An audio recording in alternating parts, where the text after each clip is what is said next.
What up to YouTube? My name is the Stealthy Bush, and I've been playing this gun running update now on Grand Theft Auto 5 for a bit. It's pretty cool, but I've been thinking, I think we've all been thinking this. Has Rockstar been pulling a sneaky one on us this entire time? Is this whole concept of free updates a complete facade? I mean, I was talking with my mate about this the other day, and he spent like 170 New Zealand dollars on shark cards. Just to make this easier, today, 1 New Zealand dollar is equal to about 0.75 US dollars, just to put it in context for y'all Americans out there. Now, all that money that he spent on shark cards, I mean, you could say it's the price you pay to enjoy all these updates that Rockstar release. But is that a complete fucking rip-off? Is it fair game because it's optional whether or not you purchase it? It's debatable. And nowadays, updates, expansion packs, DLCs, whatever you want to call them, they're changing. And I think they're designed to siphon more money out of the average consumer without even us realizing. Let's take a quick look. Now, the first time I was really exposed to any sort of downloadable content for a game was Halo 3. You'd pay like 10 to 15 bucks for a new map pack, and it was cool. They came out like 2 or 3 a year sort of thing. It helped keep the multiplayer fresh. They were welcome. It was easy and simple. You buy the maps and boom, you got them, you played them, win-win. Nowadays though, there are so many more things to buy than just a map pack for a video game. It's pretty rare to see a game release with something like an epic expansion pack or single player story or something like that. They don't include something like a simple map pack without all this optional extra shit. Look at how differently Rockstar have done the downloadable content from Grand Theft Auto 4 to Grand Theft Auto 5. GTA 4 had 2 epic, proper expansion packs that really felt just like that, an expansion pack to the game. A more recent example I can think of is The Witcher 3. They also released 2 epic expansion packs, and you really felt like you got your money's worth. Those are great examples of what downloadable content for a video game should be like. They literally expanded on the initial game. But nowadays we see all sorts of other bullshit. We see controversies surrounding Destiny, for instance, Bungie's latest first-person shooter, where there is substantial evidence indicating the majority of the shit that they sold to us as downloadable content was actually all finished and ready to go when the game came out. All they did was lock it behind a paywall and then release it to us like 3 to 4 months later, just so they could make an extra buck and make the game feel fresh. I won't go into that too much further. If you want to look into it, feel free to do your own research because there's a lot of shit out there about it, but it just goes to indicate how greedy some of these game developers are becoming. As time goes on, I'm scared we're going to see more and more game developers do this. Nowadays, you don't really buy epic expansion packs for games anymore. You usually just buy items in-game with real-life money that allow you to progress further or faster or take shortcuts. You see a lot more microtransactions than you do full-blown expansion packs because they're easier for the game developers to produce and they make way more money. We see less expansion packs and more little bits and bobs sprinkled here and there that by themselves don't really add that much to the game or cost you that much money. But when you add it all up, you might question what it's worth and whether or not, as a consumer, you're getting a good deal. I do need to give credit to Rockstar where credit's due. It's awesome that they still update and support a game that's been out for almost 4 years. I think they've released roughly 15 or so updates over those 4 years, and each one does include a fairly comprehensive amount of new missions, new clothing, weapons, cars, and so on. Some of them have added quite a significant amount of extra content, like the CEO update, the biker gang, the gun running as well, I suppose. Some of it's, I guess, the equivalent of what you'd expect in an expansion pack, almost. But the issue with GTA 5, it's not the content, it's the issue that despite the shit they release being immediately available for you in-game, you need a shitload of in-game currency to actually buy the stuff and actually play it. So you've either got to play and play and play until you're probably so sick of the game you don't even want to play it anymore, or you just take it up the arse and you purchase a shark card so you can play with the new update that way. The problem with that though is, over time, it's easy to lose track about how much money you're spending on these updates. Before you know it, you've spent double, 3 times the amount you just spent on the base game itself, and you come away with this illusion of all these updates being free. Now, the upside of how Rockstar have modeled their updates is that it diversifies the content. It means that this player might be a president of a clubhouse, and he might own a Hydra and a specific car, while his mate might be a CEO with a buzzard, and he might have a different car. I don't know.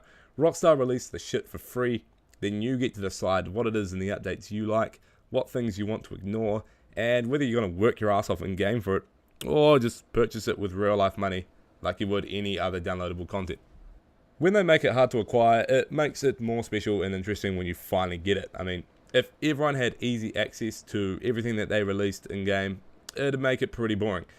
But there are other things that they release in these updates that don't cost anything, such as new races, the adversary modes, which are fun as shit if you've got friends to play with. They certainly keep the game fresh.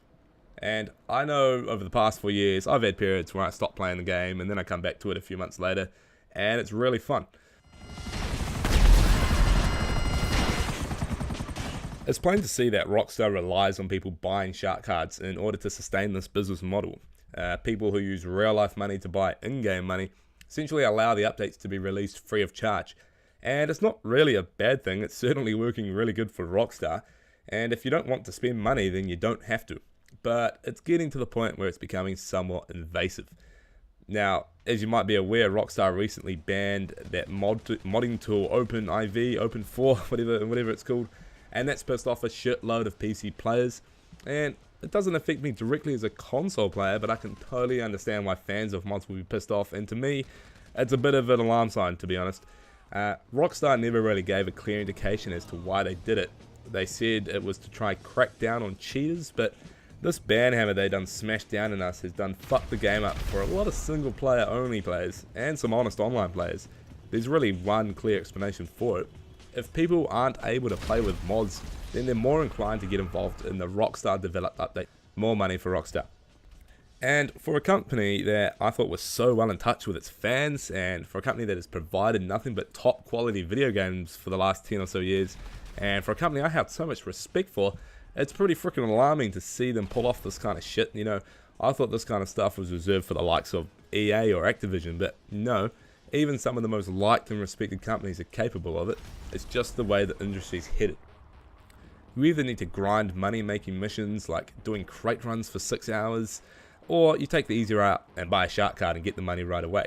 But even if you buy a shark card that costs 1/4 of what you might have paid for the original game, that's not going to get you everything. That'll get you one supercar from the latest update amongst a horde of like 10 to 15 that they release every time they update the game. I did some rough calculating, and when you figure out the sort of bare bones shit you need to just enjoy all the updates they've released, there's quite a lot of shit that you'd need to buy. Now consider you purchase a high-rise apartment to do heists, that's 200k, the cheapest office is $1 million, then you need a warehouse to run crates, that's another $1 million. If you want to do that effectively, get a helicopter, that's 1.75. Then if you want to register as president, that's 200k in the clubhouse, plus the cheapest operation you can run is the forgeries in Sandy Shore for 650k. Then if you want to enjoy this latest update, gun running, you need to spend 1.5 mil on the bunker, and if you want to get the most of it, another 1.25 on the mobile operations center. Now you probably also want a car so you can get around. You can get an okay car for less than 100 grand, but if you want a good one, you have to spend upwards of 500k to about $1 mil. If you want to really enjoy one of the cool cars that are released in any of the updates, you got to spend at least $2 million really. It's ridiculous. Now, the most expensive shark card that you can buy in-game will cost you $99 US. The base game itself is only $60 US, and this $99 shark card will give you $8 million in-game, which is enough to buy the cheapest options of all the bare-bones shit that you need to experience and take part in the updates that Rockstar have released. If you're like me or any of the people I play with, you wouldn't buy that most expensive shark card. If you did buy a shark card at all, you'd probably go with a cheaper option. For $20 US, you can get the shark card that will give you $1.25 million in-game, which would allow you to pretty much buy one big ticket item like a supercar, or an office, or a bunker, or some weird niche vehicle like the Insurgent pickup or whatever. Do we really think each of these individual items are worth $20 US each? Especially if you're like me, I think I've bought about 3 of those $20 shark cards now because I'm an idiot. I didn't think much of it at the time, but looking back now, I'm realizing that essentially that office that I bought in the free CEO update actually cost me $20, and that didn't even include the warehouse and the buzzard that I had to buy to do those crate running missions that I love. Is it really worth it? It really does beg the question. Then again, it also begs the other question though, how else would they do it? You can't really blame Rockstar for wanting to earn a profit for their hard work. And considering they've been updating this game consistently for the past 4 years, can we really expect to be able to enjoy absolutely everything they release for free? The shark card system seems to be working really well for them, and they don't have any incentive for changing it. We as consumers obviously still buying the damn things, and from a business perspective, seems like the perfect model. They can just churn out these updates that I don't imagine are terribly hard for them to make, and everyone can play it, and get everyone to engage in microtransactions to fund the whole thing. The problem is though, when you hop on to play this game, you don't want to hop on doing boring, grinding, crate running missions. That's what they need to do to fix this shit. I reckon they need to give us more interesting ways to make money. If they're not going to change the cost of things in game or make shark cards any cheaper, give us some better ways to make money in game. Granted, they have kind of been doing that, but it's still pretty boring. Doing crate runs is boring as shit. I don't want to spend my Saturday doing crate deliveries for 6 or 7 hours. The last time I did that, my friend crashed the fucking Titan that was carrying 750 grand worth of crates into the ocean. He blamed it on his controller disconnecting, and I haven't touched crates since. I don't have the heart for it. And yeah, you can make money doing races and missions and heists, but you don't make serious money doing that. I think everyone's best bet is to try find a good group and try to do the Criminal Mastermind Challenge. If you don't know what that is, you get like $10 million for doing all the heists on hard in a row without anybody dying. Sounds hard as shit. I love it. They should include more challenges like that to make the money acquisition grind more interesting. That would potentially justify why everything in game is so goddamn expensive, but unfortunately that's not the case. So, summing up, yeah, I think we're getting a little bit ripped off with these updates. We're spending a lot more money on these things than we probably realise. But, I mean, if we as consumers keep purchasing these goddamn things to fund our in-game desires, nothing is going to change. This is the Stealthy Bush, signing off.